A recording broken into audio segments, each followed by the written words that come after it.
নানা রকম ঝামেলায় অনেক দিন জড়িয়ে থাকলেও নজরুল বাতেন কাকার কথা ভুলেই গিয়েছিল।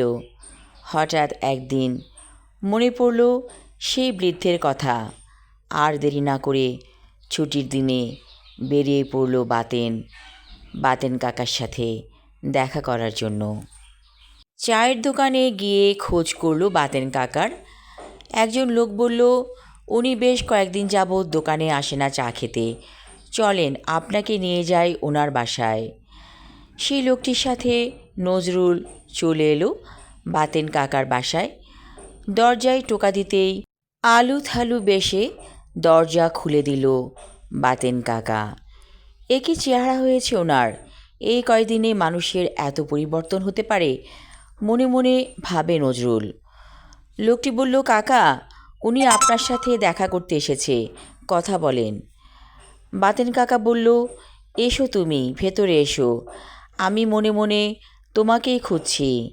নজরুল যে বসল রুমের ভেতরে। বাতেন কাকা বলল, আমার প্রচণ্ড ক্ষুধা পেয়েছে, পাউরুটি আছে, চা পাতাও আছে, দুধ চিনিও আছে। তুমি কষ্ট করে কয়েকটা পাউরুটি আমাকে সেঁকে দাও, আর চা বানাও 2 কাপ। এই কথা শুনে নজরুল খুশি হলো। আহারে বেচারা, একজন মুক্তিযোদ্ধা, কত কষ্ট করে দেশটাকে স্বাধীন করেছিল। ঠিক আছে কাকা, আমি চা বানাচ্ছি আর আপনাকে পাউরুটি সেঁকে দিচ্ছি।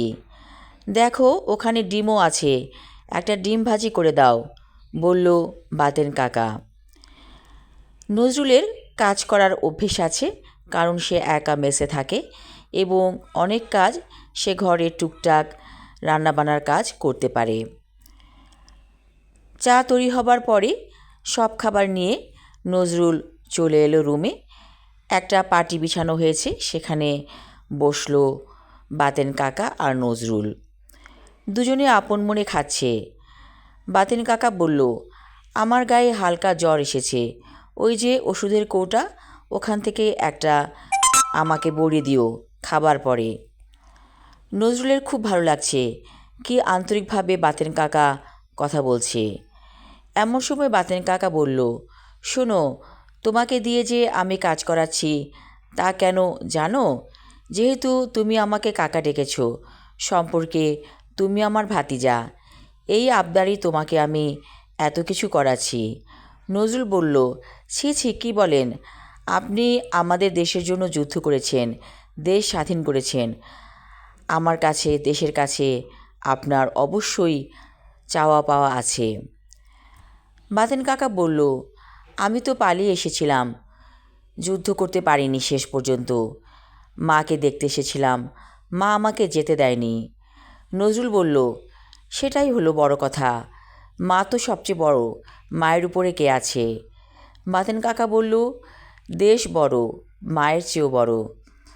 তখন নজরুল বলল, মা ছিল বলেই তো আপনি পৃথিবীতে এসেছেন, মা না থাকলে পৃথিবীর আলো বাতাস দেখতেন? তখন বাতেন কাকা বলল, তুমি ঠিকই বলেছ, আমি এতদিন ধরে একটা পাপ বোধে ভুগছিলাম, আজ থেকে আমি পাপ মুক্ত হয়ে গেলাম। চা খেতে খুব ভালো লেগেছে। নজরুল বলল, আপনার যা যা লাগে আমি বাজার করে দিয়ে যাব, কোনো চিন্তা করবেন না। আচ্ছা, আপনি কেন একা থাকেন, বিয়ে করলেন না কেন?